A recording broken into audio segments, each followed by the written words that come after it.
To all who are new here, excuse me. Just want to make sure I'm still here. Oh, yes. Oh, perfect. Sorry. To all who are new here, my name is Dr. Michelle Henney, and I'd like to welcome you to Releve Sports Medicine's Virtual Journal Club. For additional webinar educational opportunities, you can visit our website and register directly for the webinar or sign up for the email list to be notified of upcoming webinars. We are continuing to update our schedule, so check back often. This video will be available for review after this journal club. The information contained in the video content represents the views and opinions of the presenters and does not necessarily represent the views or opinions of Releve Sports Medicine. The mere appearance of video content on the website does not constitute an endorsement by RSM or its affiliates of such video content. The video content has been made available for informational and educational purposes only. The video content is not intended to be a substitute for professional medical advice, diagnosis, or treatment. Always seek the advice of your physician or other qualified healthcare provider with any questions you may have regarding a medical condition. Never disregard professional medical advice or delay in seeking it because of something you have read or seen on the site.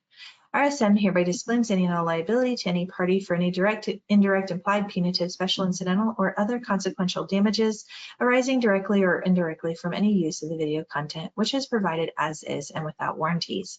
We are looking for a sports medicine for all athletic trainers who are intending to get live CEUs from the BOC, you will receive an email 1 hour after the webinar concludes, which includes a link to the combined quiz, evaluation, and assessment. You will have up to 72 hours to complete the quiz and the evaluation. This email will come from customercare@gotowebinar.com. Please ensure that this is done to receive your statement of credit. If you don't receive the follow-up email or you have any other concerns, then contact us via our email at journalclub@relevesportsmedicine.com. Once the statement of credit is available for download from our website, you will receive an email notification. If you have any questions during the webinar, please submit the question and we will review questions at the conclusion of the presentation. If you cannot see the PowerPoint slides and you're accessing the webinar from your mobile phone, swipe the screen to the left or to the right and the slides will become visible. The recording will be available for review from our website tomorrow. Dr. Julia Jenkins is an accomplished family physician and medical educator employed by BayCare. She is an associate program director for the USF-Morton Plant Mease Family Medicine Residency Program in Clearwater, Florida, and an associate professor for the USF-Morsani College of Medicine. After obtaining her medical degree from the University of South Florida, Dr. Jenkins completed her residency in family medicine at Bayfront Medical Center. She is board certified by the American Board of Family Medicine. Dr. Jenkins was awarded the degree of fellow from the American Academy of Family Physicians, and she completed a faculty development fellowship at the University of North Carolina. Dr. Jenkins' clinical interests include lifestyle and obesity medicine, lipidology and cardiovascular disease, telemedicine, leadership development, advocacy, and ophthalmology. And I'll have you take it away. Thank you so much. And I've got to tell you, I'm really excited about giving this talk, especially to all you ATs out there. So I'm going to talk to you today about cholesterol and lipids, but specifically how to better understand some of these newer tests that we have so that you can really help your patients really understand their risk for heart disease, and you can partner with them, because I know, working with a lot of athletic trainers, that because you're involved in just general good health, a lot of your family and friends and people you work with are going to turn to you for expert advice. So our main learning objectives today is to understand some of these additional lipid tests that you can do. There's really only 3 new terms to learn. So one of the terms is called apolipoprotein B, which we call ApoB, lipoprotein little a, which we call LP little a, and coronary calcium scoring, which you may have heard of. So we'll talk a little bit about other risk enhancing factors. And I'll try to tie it in with the care of athletes as much as I can. So again, 3 words to learn. Don't be intimidated by this idea that these are novel and new tests. This is really what we're trying to help you understand. And if you walk away from this talk and you feel pretty confident about why these terms are important and why all of us in medicine should be embracing these tests for preventing heart disease, then I'll have done something today.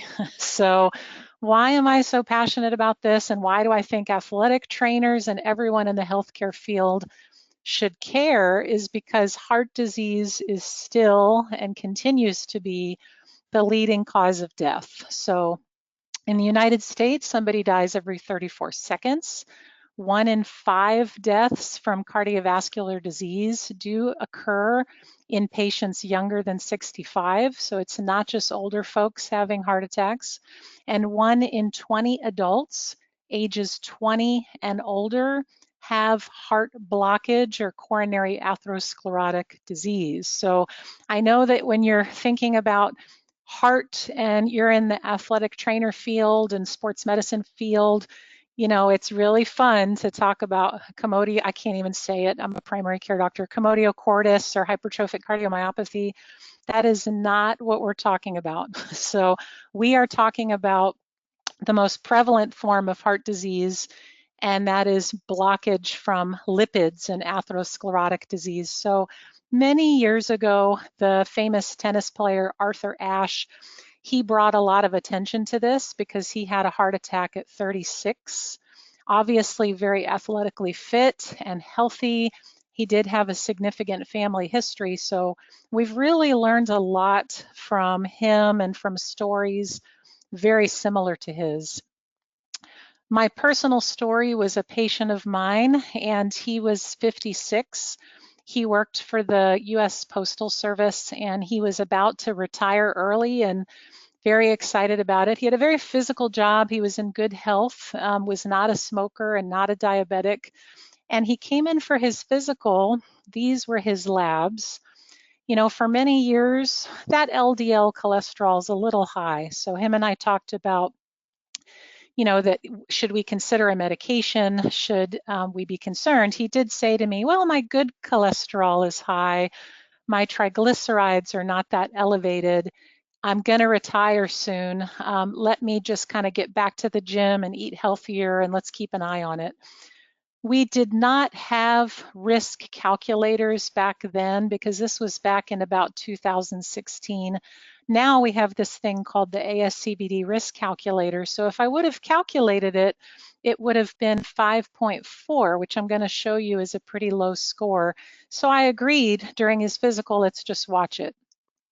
Unfortunately, about a month later, his wife called me. They were visiting family up north, and he died of a massive heart attack. And so my hope is that after this talk, you're going to understand why we have to go beyond looking at hypertension and LDL cholesterol and HDL cholesterol and have a more sophisticated understanding of what other factors might be at play. So this ASCVD risk score calculator, we use this a lot in primary care. It can be very helpful in understanding if somebody is low risk or high risk, but it does have limitations. The score comes from research in what we call pooled cohorts, where it just looks at large populations of people. It's mainly driven by gender and age and race. So things like your cholesterol numbers and your blood pressure numbers don't significantly weigh into that score until you start to get into your 50s and later. So just to kind of highlight some of the limitations of the score, if you took a 45-year-old white male whose blood pressure is astronomically high at 180 over 100, LDL cholesterol of 160, and his HDL is 40, he would be considered low risk when you calculate his score at 4.8, because anything less than 5 is low risk. If we change the ethnicity of that patient and he's African American with the same blood pressure, the same LDL cholesterol, all of a sudden his score kind of magically jumps up into the intermediate risk. So, you know, does that make sense for the patient that's sitting in front of us? The other thing that's very concerning about the score is that it does wait so long into your 50s and beyond to identify that you might be at risk. And so if you look at this table, it's showing you that a lot of heart attacks and fatal heart events can occur at younger ages. So the blue is men and the red is women. It's showing you that men do tend to have events earlier in life, which we kind of know, and then women catch up as they get older. But I mean, look in your men who are in their 30s and 40s is a pretty significant amount of the population that's having heart attacks. And so it's too late to wait until your 50s. The other thing is, and if you're not aware of this, I hope we learn this today, is that times have changed. It's not enough to talk to your patient about the bad LDL cholesterol and the good HDL cholesterol. So we're going to talk about that. And the reason is, we care about cholesterol, but not just cholesterol. We care about cholesterol that gets into the walls of our arteries. And there's these kind of transportation particles called LDL and VLDL and IDL and chylomicron remnants. They're basically buses that carry the cholesterol around. And when they get into the walls of the arteries, that's when they become a problem. So there's a lot more to that than just the LDL cholesterol particles. So it's important to know that there's a lot of things beside LDL cholesterol that could be causing your patient to build up plaque in their arteries. So some people say when I talk about additional lipid testing and advanced lipid testing, they go, well, Dr. Jenkins, that's all fine and good, but those fancy dancy, cholesterol tests, they're confusing, they're expensive. This is one of them called Cardio IQ, which gives you all of this data. This is another one from Boston that gives you all sorts of data. And I'm here to tell you, you don't need either one of those panels. So really the only important numbers to add to your LDL and your triglycerides and your other cholesterol numbers are these two things. So we're going to kind of do a deep dive into these two tests. And I'm also here to tell you that these tests are very affordable and they're covered by insurance 99% of the time. So I do tell providers that are ordering these tests, obviously use your codes for hyperlipidemia. It also helps to use codes for cardiovascular risk factors like family history or hypertension or diabetes, but they're very well covered. It really should not be an excuse that the test is expensive to not order it, because it's not a barrier any longer. So we've had the most updated guidelines that providers use when we're deciding if somebody needs treatment is the 2018 American College of Cardiology and American Heart Association guidelines. And this is in the prevention of heart attacks and stroke and heart disease. So we already know that if you're a diabetic, you're higher risk and you probably should get treatment. And if your cholesterol is extremely high and you have genetic factors that you should be on treatment, and then we use this ASCVD risk calculator. But people will ask me, well, where's the ApoB and the lipoprotein A? Look at the chart, and if you look at the very far left at the bottom in small, tiny font, you're going to see this thing called ASCVD risk enhancers. So here it is a little bigger, just so we can see it a little better. And I've circled it for you because way there at the bottom in the tiny, tiny font is LPA little a and ApoB. So this is why a lot of providers have not been using this in practice. It hasn't been highlighted as something that is very important. And I'm here to tell you that it's very important. So we'll talk about why. So here's a patient case of mine, and these are real patients. It's a 53-year-old Caucasian female. She had high cholesterol and reflux disease and pre-diabetes, and she's overweight. She's on an acid blocker, Pepcid, and I had put her on Crestor, but she stopped it. She had been Googling statins and was like, I read bad things about statins, so do I really need it? And she has no family history of cardiovascular disease. She had a very good blood pressure when she came in to see me, and when I did her labs, this is what I got. You don't have to understand what these are yet. We're going to talk about what these numbers mean. But when you use the numbers and the blood pressure and her gender and her age to calculate her risk score, it's 2.1, which is extremely low. But if you just look at all the orange in my electronic medical record, orange is bad, you see that her LDL cholesterol is 188, which is pretty high. She's got a CRP that's elevated, which is an inflammatory marker. Her apolipoprotein B is high, which we're going to talk about. Her triglycerides are elevated. So we should not consider this patient to be low risk, even though our calculator is saying that she's low risk. So now we're going to talk about lipoproteins and what is this thing called ApoB. So again, cholesterol travels in the blood in these spheres or in these buses or transportation vehicles. And it's because it's like oil and water. You know, cholesterol is a lipid. It doesn't mix with blood because blood is like the water. So it has to travel around in these spheres that we call lipoproteins. And on the surface of that sphere are proteins that act as signaling particles so that it knows where to go and can talk to the lining of different organs. And so that blue kind of thing that's wrapped around the sphere, that is the apolipoprotein B. It's a marker. And every sphere, every kind of transportation vehicle that's carrying around cholesterol has one of these apolipoprotein Bs. And that's only if it's a bad actor, if it's what we call an atherogenic or a lipoprotein that can get into the walls of arteries and build up plaque and cause atherosclerotic disease. So this is showing you that there's a lot of different lipoproteins that can do that. LDL lipoprotein can do that. Lipoprotein little a, which we're going to talk about. IDL can do that, VLDL can do that, and chylomicron remnants can do that.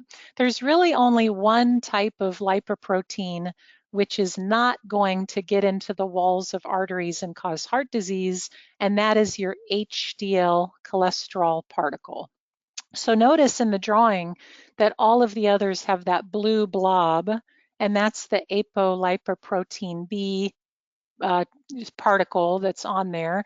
And then the HDL has different proteins. So this is why sometimes, I want you to look at this picture because this is why sometimes we talk about non-HDL cholesterol, but the better way to understand the number of particles is to look at the number of the blue proteins, those blue blobs that are on there. So we're going to talk about that. So just to highlight this, all 4 of these patients, if you measure their cholesterol and you do their blood work, their LDL cholesterol is going to come back as 125 in this example. But they're not all the same because Jerry, he carries around his LDL cholesterol, his cholesterol in a larger vehicle that can carry more of the cholesterol around. So it's only one, it's large, so it's very unlikely to get into the walls of the artery. And so there's less of those vehicles that are going through the blood and that are going to potentially go into the walls of the artery. Now, Maria on the right, she is very different because she has the same LDL cholesterol, but she carries around her LDL, her cholesterol, in these very small, dense buses or cars or lipoproteins. And so there's more of them. There's more opportunity for those smaller particles to get into the walls of the arteries through the endothelium to build up plaque. So the way that we can know the difference between Jerry and Maria is measuring the number of particles. Each one of the particles has one apolipoprotein B. So Jerry, if we measured his ApoB, it would be in this example 1. And if we measured Maria's apolipoprotein B or ApoB, it would be 8. It would be a higher number. So just to kind of again show a different picture so we can have a better understanding of this, the person on the left, now these two people have the same LDL cholesterol, which by the way, LDL is not the only bad actor, but it's kind of it's the major one. So I use that mainly, I talk about LDL. But the person on the left has larger, fluffier, bigger particles, less likely to get into the walls. But the person on the right with the high ApoB, so their count is higher, has more opportunity for those particles to cross into the wall. They're smaller, they're more likely to get in, and they're going to cause more problems. So let's talk about an example just so we kind of get a better understanding of this. Again, another actual patient of mine, 58-year-old Caucasian male with hypertension. He does have sleep apnea, prediabetes, and obesity. He's on a calcium channel blocker like amlodipine and another blood pressure medication like losartan. He has a significant family history. His dad had a heart attack in his 60s and was not a smoker. His vitals were okay. I calculated his risk score. His risk score was 6.6, which is borderline, and we're talking about whether he needs medication. And he says, well, doc, my LDL's really not that bad. It's only 111, and my HDL cholesterol is 55. So what about that risk ratio? Doesn't the good outweigh the bad? I'm here to tell you that there has never been any research to show that a high HDL cholesterol protects you against an elevated LDL cholesterol or an elevated apolipoprotein B. So that risk ratio and telling people that if they have a lot of good cholesterol, don't worry so much about the LDL or the ApoB, that is nonsense. And there's been research that tried to raise the HDL to see if it lowered your risk of heart attack. And it did not. So we don't use medications to even do that anymore. So don't tell anybody that it's okay because their HDL is high. So his score was 6.6. That puts him in this borderline risk category where we don't jump to medication. We're kind of on the fence.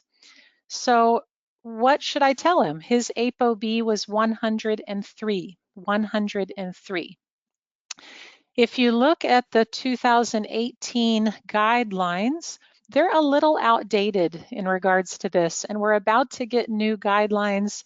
And the guidelines right now and the evidence in the journals, it's kind of overwhelmingly supportive of using ApoB instead of LDL for a lot of patients. And the number you're looking for is less than 90, sometimes less than 80 if they have risk factors, but definitely less than 90.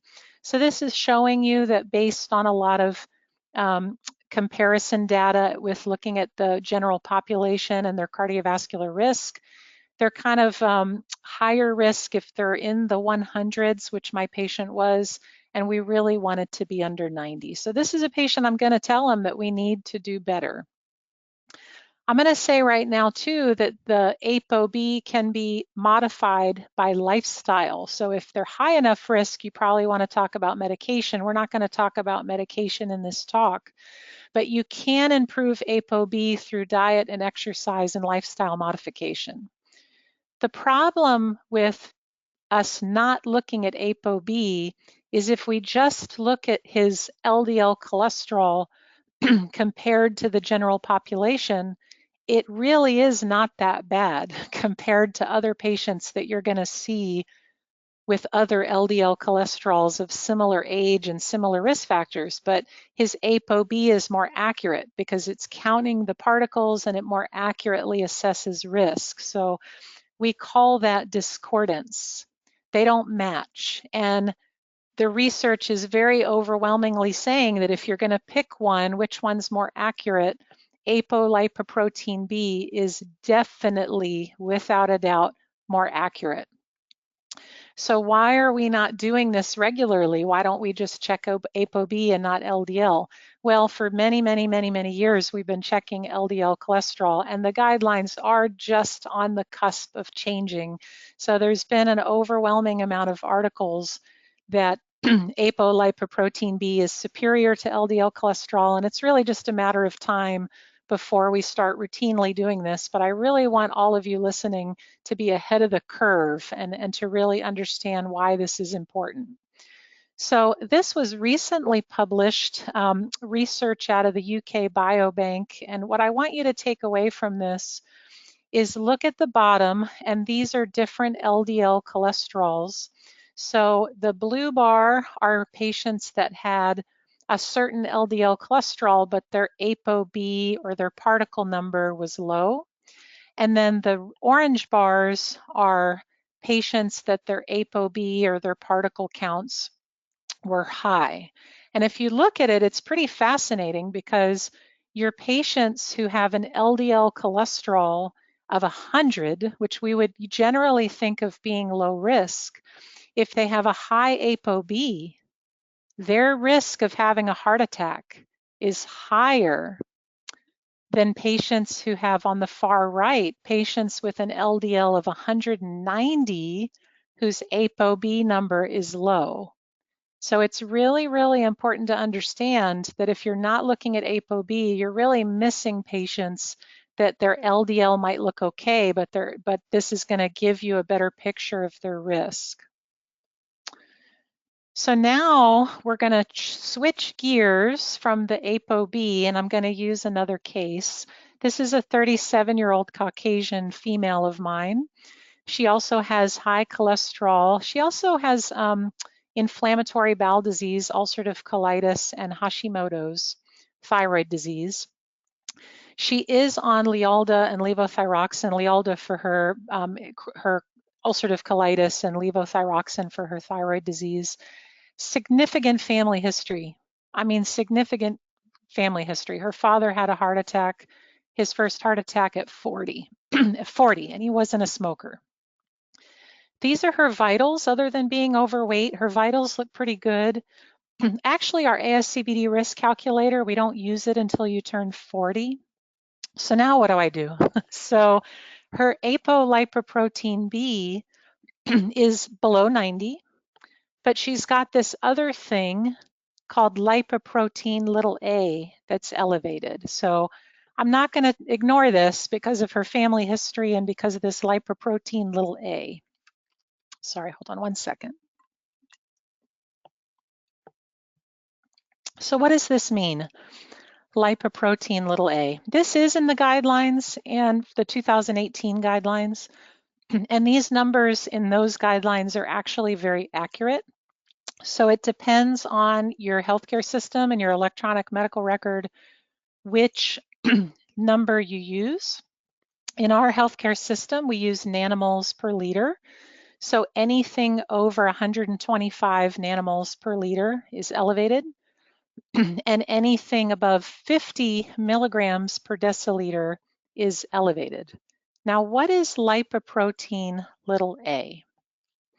It's actually a special type of LDL particle. You can tell from the picture on the left is an LDL particle and on the right is a lipoprotein little a particle. They look very similar, right? They look almost the same. But the lipoprotein little a particle has this extra rainbow colored kringle on it. And that is bad news. So that protein, that very complex protein, promotes clots. So it's prothrombotic. It makes the LDL particle sticky and more likely to get into the walls of the endothelium in the artery and more likely to stay there in the walls of the artery. And it's also pro-inflammatory. So a lot of heart disease, we're now recognizing that part of it is, it's not just about cholesterol, it's about inflammation and our immune system overreacting. And so this promotes inflammation. So again, back to Arthur Ashe, I like to use him as an example because lipoprotein little a, it is genetic. This is not something that you're going to modify with lifestyle factors. So if you either have it or you don't have it, and diet and exercise are not going to significantly lower it. But I also like using Arthur Ashe as an example because he was African American, and this disproportionately affects our African American population. So this is why it is so critical for us to recognize this as an enhancing risk factor. So you're probably wondering, well, how common is that? Like I have, you're like, I haven't heard of Arthur Ashe. That was a long time ago. The bad news is lipoprotein little a is elevated in 1 in 5 individuals, or 20% of individuals. So this is a very, very common genetic abnormality. To put that in context, we have another genetic cholesterol problem that we call familial hypercholesterolemia. And a lot of times how you recognize that are patients that have a family history and their LDL cholesterol is greater than 190. So the incidence of that is about 1 in 250 individuals.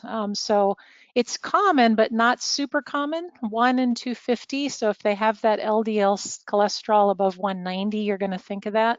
But 1 in 5 people have elevated lipoprotein little a.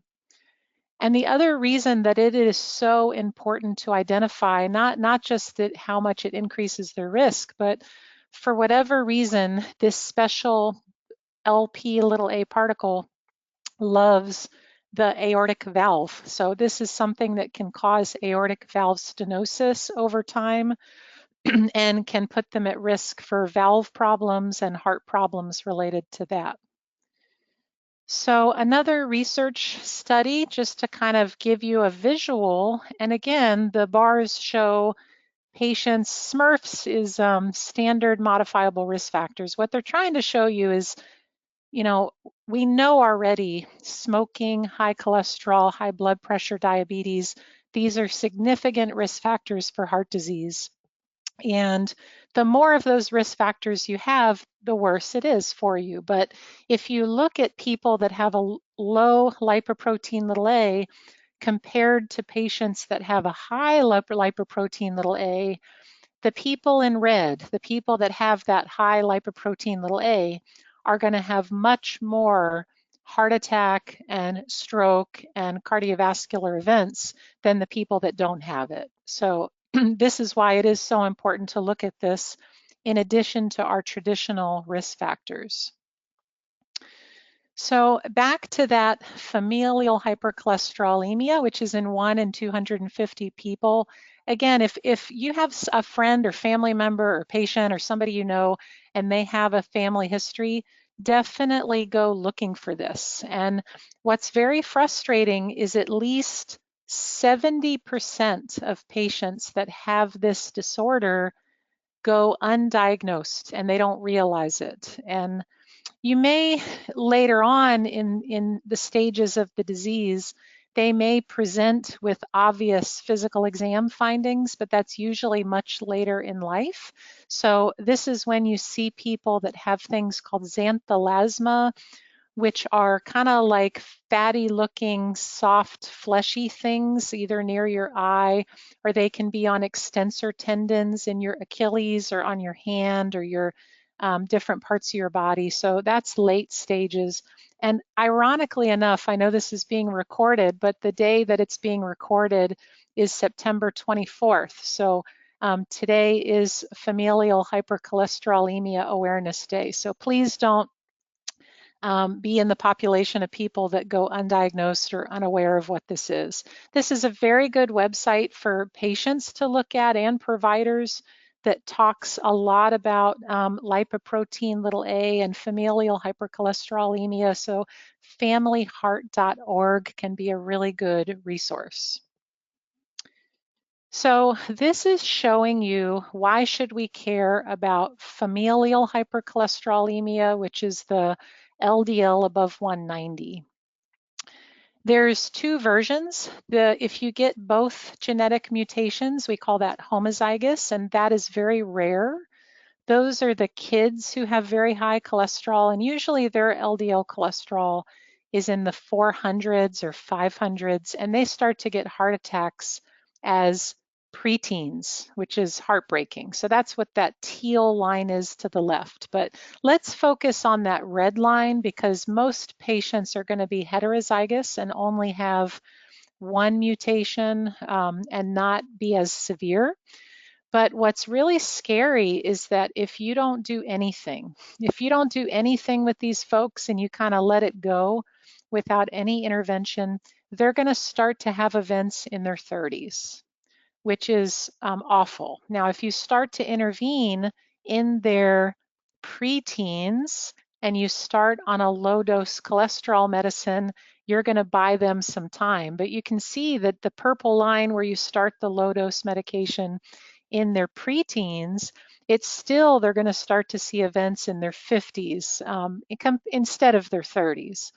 But if you start that high dose statin in their 20s, which is typically how long we wait, and even later, you might start to see events in their 40s. So the point of this is the earlier the better. And what the far right is trying to show you is that if they smoke or have diabetes or they have other risk factors, they're definitely making that worse for themselves. This is why there's a big push to do routine cholesterol screening in our pediatric population. So we're not going to be able to identify those patients with homozygous or heterozygous familial hypercholesterolemia unless we test early. So get your kids tested early, yes, before they are teenagers, because if they 1 in 250, if they have this, it's really important that we identify it early on. So now we're going to switch gears and get away from ApoB and lipoprotein A, and we're going to talk about some other very important atherosclerotic cardiovascular disease risk factors, which basically means gunked up arteries from atherosclerosis. Another patient of mine, he's a EMT paramedic, retired, and so as maybe you've experienced, medical people are terrible patients. I know I'm a terrible patient for my doctor, but so he has a history of hypertension, sleep apnea. He kind of refuses to wear the CPAP machine. Has a bad back, being an EMT, real physical job, testosterone deficiency, and he's really seeing me not because he wants to go over his cholesterol, but he's really worried about being tired and about his testosterone. He is on a blood pressure medication and very significant family history. So his dad had a heart attack in his 40s, but he tells me, well, doc, he was a very heavy smoker. You know, he smoked a lot and that's why he had heart disease. When I was seeing this patient, his blood pressure was elevated, 146 over 93, and he's very overweight. And already I'm kind of on high alert. You know, he's got a family history, his blood pressure is elevated. So before we look at what those cholesterol numbers are, there's the American College of Cardiology has the ABCDEs of preventing heart disease. So there's so much more to heart disease than cholesterol. Aspirin, I will tell you, has kind of fallen away. That used to be something we really emphasized. And we're not talking about treatment here, but I will tell you that because lipoprotein A promotes clots, there may be a role in using baby aspirin for your patients with lipoprotein A. But really, we need to focus on not just cholesterol. We need to make sure we're controlling blood pressure and properly assessing blood pressure, that we're encouraging our patients not to smoke, because that definitely escalates your risk. We need to be talking to our patients about diabetes and getting better control. That's why a lot of the diabetes medications are GLP-1s and SGLT2s, lower your risk of heart disease. There's a link there. And then, of course, heart healthy diet and exercise. So I did his labs. You can see that his LDL cholesterol was 89, which is not bad. His HDL was low, but we're not going to talk about that because it's not important. So I did his apolipoprotein B, and it was 73, which is less than 80, which is really good. And I did his genetic test for lipoprotein little a, which you only need to do once in a person's life because either you have it or you don't have it. So I did it once. He doesn't have it. I'll never test it again. So those things are good. His cholesterol really looks good. I calculated his score. Now I had trouble calculating his score because I at first used the blood pressure that I had gotten in the office, and it was 10.3, which was higher, like an intermediate risk. But he said, Doc, I was in traffic and I was on the phone with my financial guy and my wife was yelling at me. And listen, my blood pressure is usually perfect. Like I check it at home and it's usually 120/80. So I recalculated his score just to kind of give him a little bit of the benefit of the doubt, and it was a lower score, but it was still borderline. So what do you do with a patient like this? This is where the lipids are not going to necessarily help you, but our guidelines can help us. So if you have patients that are in this intermediate risk, we have this test called a coronary artery calcium score. This test is not really shouldn't be used for your patients that are very low risk. So if they don't have risk factors and no family history, and you calculate their score and it's less than 5, that's not really what this test is for. And it's also not for the patients where they should obviously be on treatment. So if you've got a diabetic smoker with a family history and their ASCVD risk score is greater than 20 and they've had a TIA, they really you shouldn't use this because they really need aggressive treatment and they're very high risk. Even you know that already. You don't need the test. But for everybody else, which is a lot of people, this could be a very helpful test to do. So if you've never seen a coronary artery calcium score, it's a CT scan. You do not need to use contrast. And it looks at the major arteries in your heart. So in this one, you can see the left main, the left anterior descending, the left circumflex, and the right coronary. It gives you individual scores, and then it gives you a total score.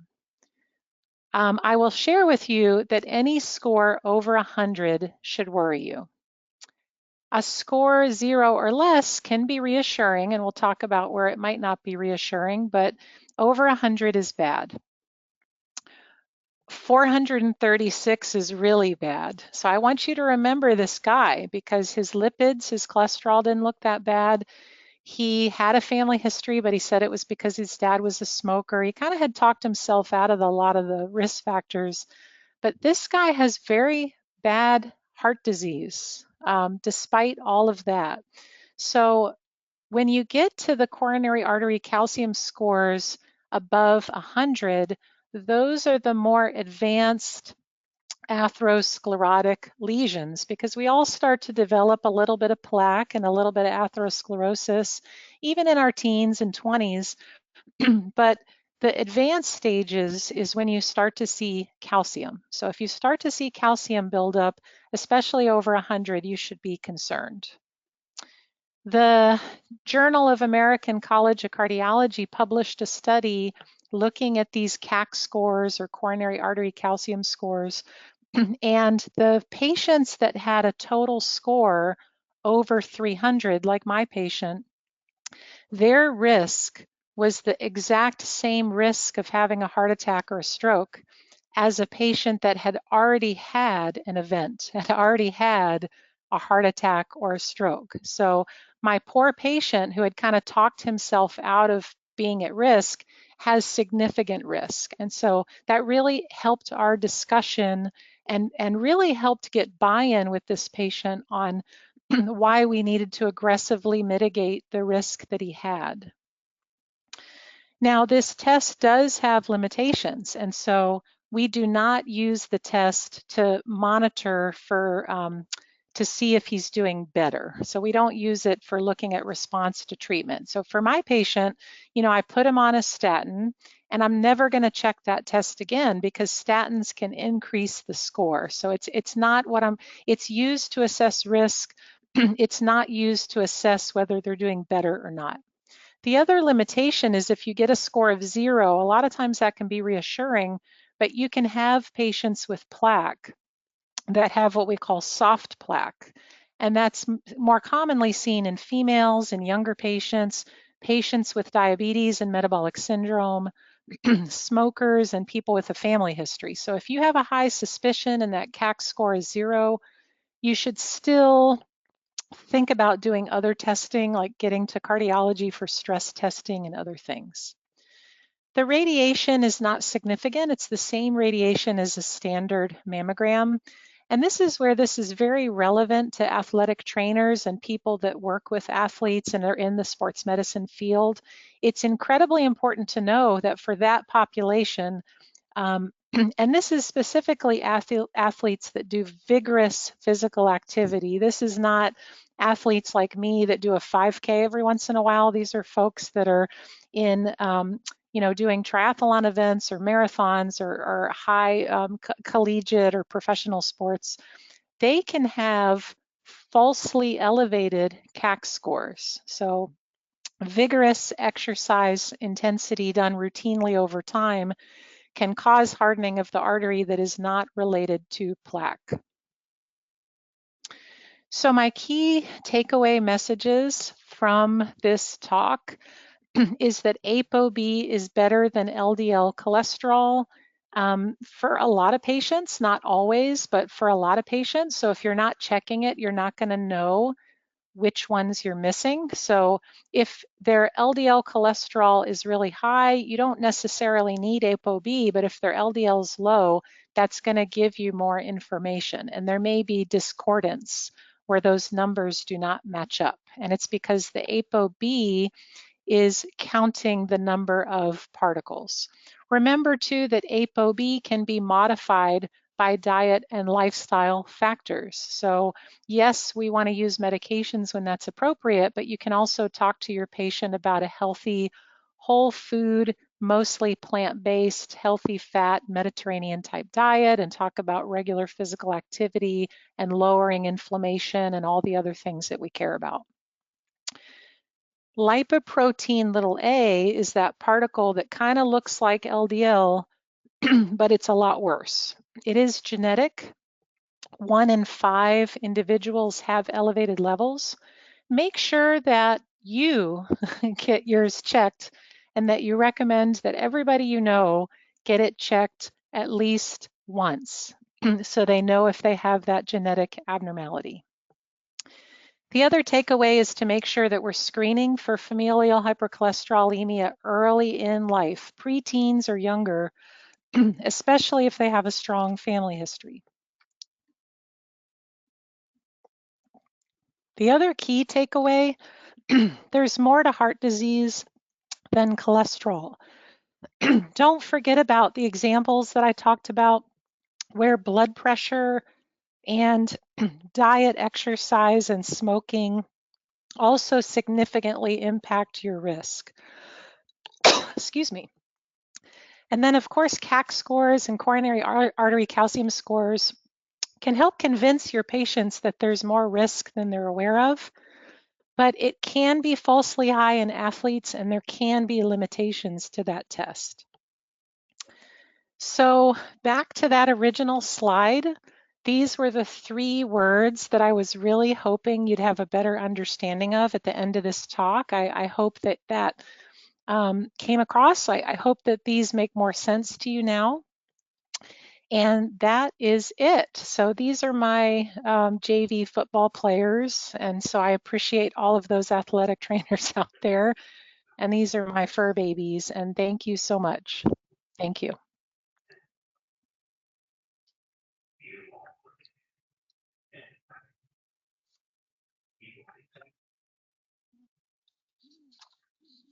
And I'll wait for questions, but until I hear anything, if you have any questions, please feel free to email me. My email address is julia.jenkins@baycare.org.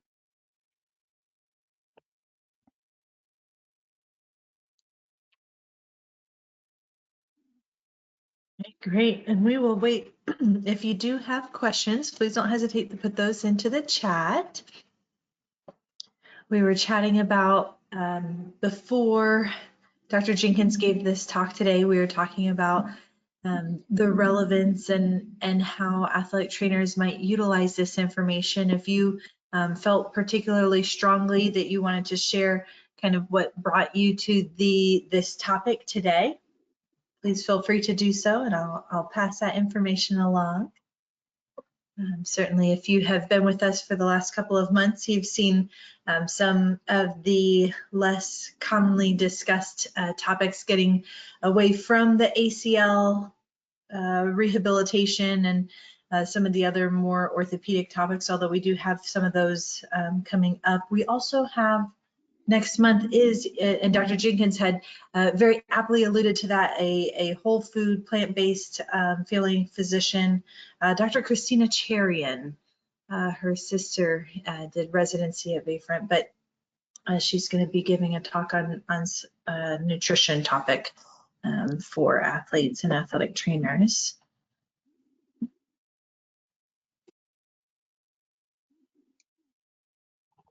Yeah, and just thank you for allowing me to talk about this, because it even if it doesn't apply directly to athletes, it's going to touch on people you love. And really, my hope is that we can just make the general medical community more aware so that we can start to identify people that may not know that they're at risk.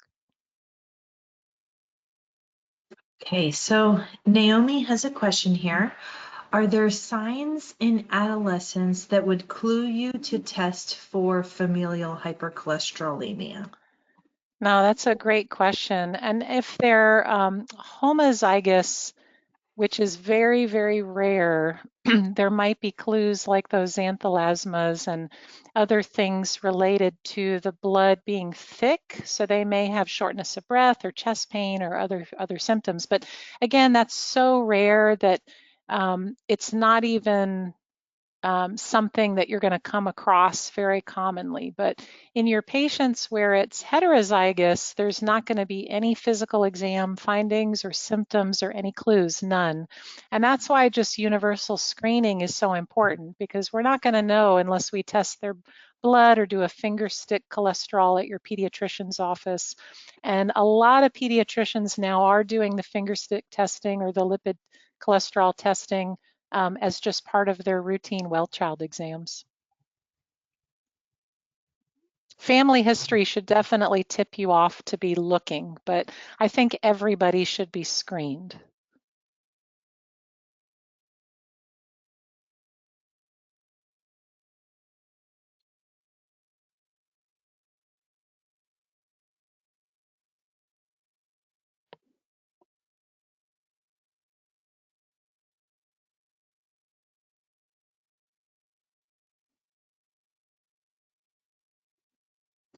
It was right around 90 attendees, just as an FYI. So the next question comes from William. He says, you mentioned high coronary artery calcium scores for athletes that are vigorous exercisers. Is this considered a false positive, or should some type of cardiac workup be done? Yeah, that's an amazing question. So there really is no way for you to know when it's high in an athlete who does vigorous activity, if it's a false positive or a true positive. So in your athletes where they do vigorous activity and you're doing that test, you're going to hope for a 0, because if you get a score in the hundreds and you're worried that it might not just be a false positive, you're going to have to probably defer to cardiology and think about other ways to assess risk, because they don't know the exact mechanism yet, but there is going to be some patients where that number is real and it's actually plaque. And then there's going to be other patients that are healthy and they don't have plaque. They just have hardening of their arteries in response to exercise. Like our body uses calcium to protect us, and that's why we get bunions and hard joints when we're putting too much pressure on a particular area. So it's the same in our arteries. Calcium doesn't always equal plaque. It can be hardened for other reasons. So it really does get tricky in those athletes to interpret what that test means. You're probably going to need a specialist to help you tease it out. The next question comes from Shanita, and she asks, what is the test you suggested if someone has the hyperextension of their fingers or Achilles malformation? Yeah, so those are called xanthomas. And so in patients with genetic familial hypercholesterolemia, which is 1 in 250 patients, they're going to have these fatty growths that are on their extensor tendons, their Achilles, or in their wrist, or they may have the fatty growths near their eye. You'll see that kind of waxy, yellowish, soft thing near their eyes. So that usually doesn't show up until they're older. But if you start to identify that, because you guys are athletic trainers, you might pick it up on ultrasound or just physical exam, and you have this weird, rubbery, kind of like a lipoma, but it's not going to be in the places you would expect a lipoma, which is a fatty growth. It's going to be on the Achilles, or it's going to be on the extensor tendons of the wrist. You're going to want to say, hey, go get your cholesterol checked, because those are the people that might have familial hypercholesterolemia, where their LDL cholesterol is generally going to be above 190. That was a very good question. The next question comes from Stephen, and he asks, after hearing the inconsistencies about HDL versus LDL, what is Yeah. the importance of HDL? Yeah, that's also a fantastic question. HDL does have an important function because it does try to carry cholesterol to healthier parts of the body, and it does have an important function, but we're still trying to, in research, figure out what exactly that function is. And unfortunately, even though it tries to lessen our plaque, it's not enough. It doesn't significantly help with those particles and with our genetic factors and our inflammation and our other risk factors. So we don't really know. We don't know exactly what the role of HDL cholesterol is. And we do know that things like exercise and healthy fats can sometimes raise that up, but we don't know if that means anything. We don't know if the raising it up is healthy, because it's not shown to do anything in research to raise the HDL. What has proven in research over and over and over again is that we need to lower our ApoB and our LDL cholesterol. That's what's going to protect people from building up plaque.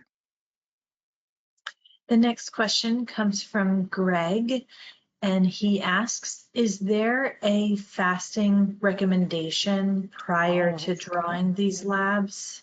Yeah, that's a really good question. I will tell you that you do not need to fast for ApoB or lipoprotein little a.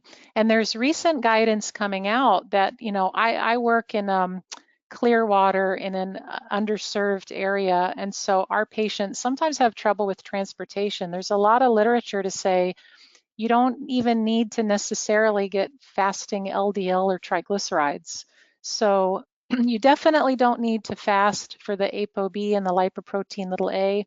When you're not fasting, your triglycerides may be a little more elevated, but don't let non-fasting get in the way of somebody getting screened. And you're going to get meaningful numbers even if they're not fasting.